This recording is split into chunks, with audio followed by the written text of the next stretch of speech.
Toe ek nog in die bediening was, moes ek heel gereeld hoor, predikante se kinders is die stoutste kinders.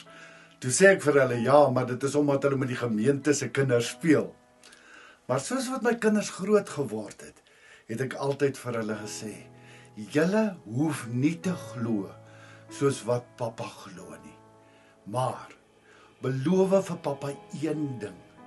Julle sal altyd op soek bly na God se waarheid vir julle lewe.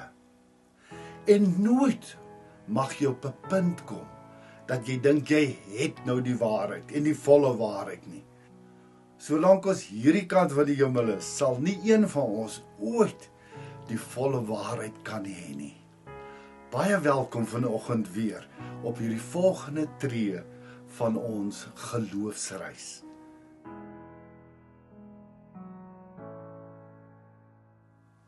Hier op ons Sondag stil word. En ons tema vir vandag is die heerlikheid wat vir ons wag.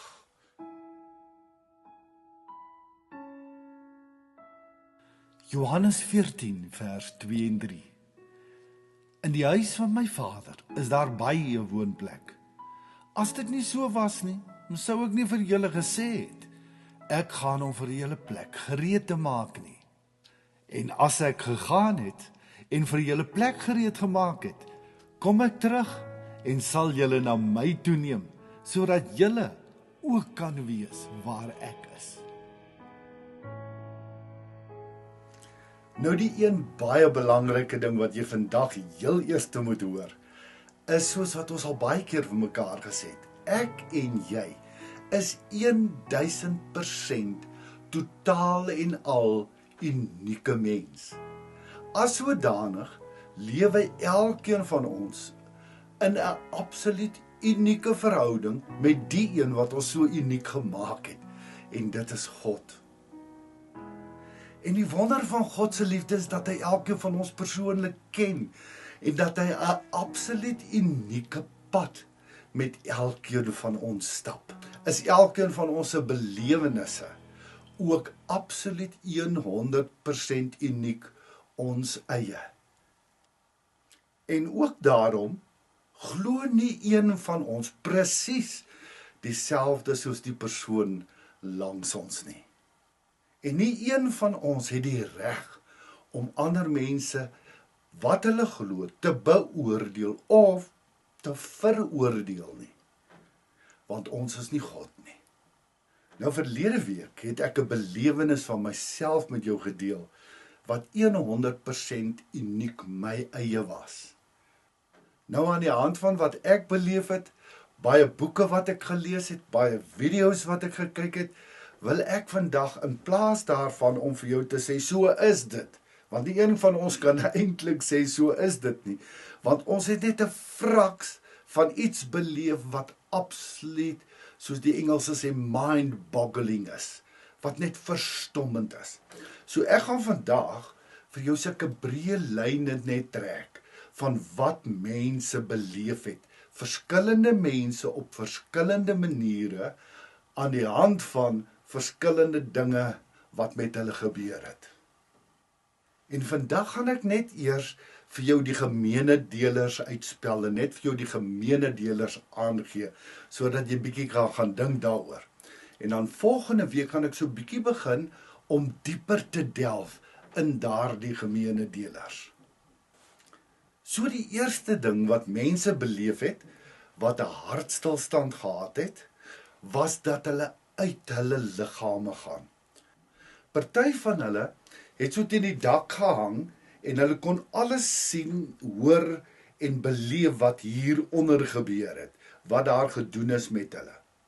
So almal het hierdie belewenis gehad van, jy gaan uit jou liggaam uit, en die oomblik, tweede ding, wanneer jy uit jou liggaam uitgaan, dan het jy onmiddellik 'n verskriklike, wonderlike, emosionele belewenis. Almal van hulle sê deur die oomblik toe hulle uit hulle liggame beweeg het, het hulle hierdie ongelooflike liefde, vrede, vreugde, al hierdie ontsettende wonderlike emosies beleef. Maar daarmee saam ook 'n stuk onsekerheid van wat is nou hier aan die gebeur? Want die een van hulle het beplan dat dit moet gebeur en nie een van hulle het gedink wanneer dit gebeur, wat hulle gaan sê, wat het gebeur nie. Die derde ding wat mense dan beleef het, is dat hulle sê, nadat hulle uit hulle liggame gegaan het, vir 'n oomblik sekere dinge beleef het, het hulle toe deur 'n tonnel gegaan. En aan die einde van hierdie tonnel was daar lig gewees. Aan die buitekante van hierdie tonnel was dit pikdonker gewees. Nou soos wat ek jou net nou gesê het, wanneer mense dan uit hulle liggame gaan, het hulle al klaar hierdie wonderlike emosionele belewennisse gehad.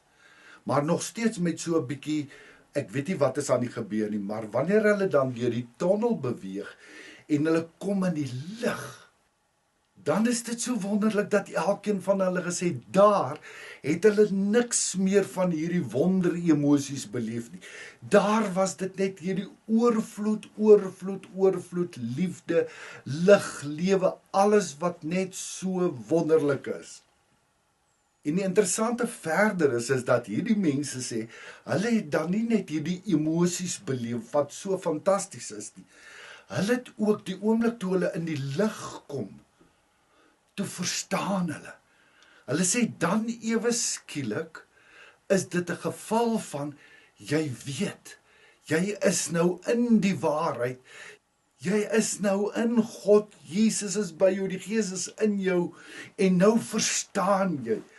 Ek dink dit is iets waarvan ons lees in 1 Korintiërs 13.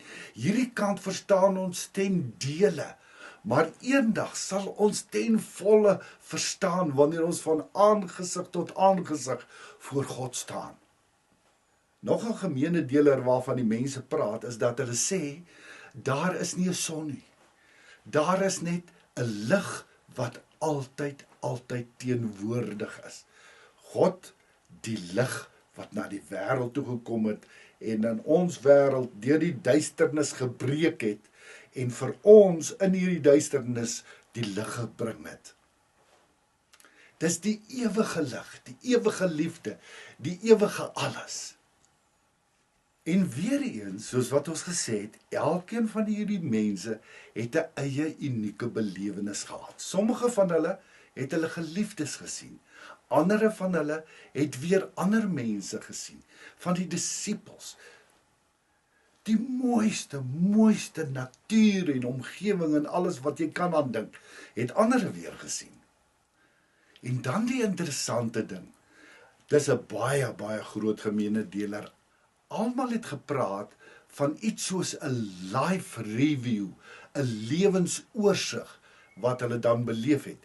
En elkeen se belewenis daarvan het ook verskil. Die een persoon het byvoorbeeld gesê, dit is soos 'n klomp bubbeltjies met liggies binne in hulle, maar dit is iets wat jy herken van jou lewe hier op aarde. Ander het weer gesê, dit is soos 'n klomp televisieskerms wat rondom jou is. As jy nou raak in een van hierdie bubbeltjies, of een van hierdie skerms, dan vat dit jou onmiddellik terug na daardie situasie in jou lewe hier op aarde. Die oomblik as jy dan in daardie belewenis is, dan is dit 'n konfrontasie met iets wat jy gedoen het, wat nie altyd reg en goed was nie, maar dit gaan nie oor skuldgevoelens nadat jy moet sleg voel nie. Jy binne daardie situasie kan jy voel hoe het daardie mense wat jy te nagekom het gevoel. So jy beleef hulle emosies binne daai stikkend en seer situasie waarvoor jy verantwoordelik was. En die wonder daarvan is, almal sê, jy het nie sleg gevoel, jy het nie skuldig gevoel, jy het geen negatiewe emosie beleef binne jou nie. Maar jy kon aanvoel en beleef wat die ander mense en hoe hulle gevoel het in daardie situasie. En nou kan jy net dink, as jy nou sulke dinge moet beleef, dis so wonderlik, almal van hulle deur die bank het gesê, weet jy maar, ek wil hier bly, want dit is waar ek hoort. Ek is deel van liefde. Ek wil hier bly. En dan is daar vir hulle gesê, dis nog nie jou tyd nie. Jy moet eers teruggaan.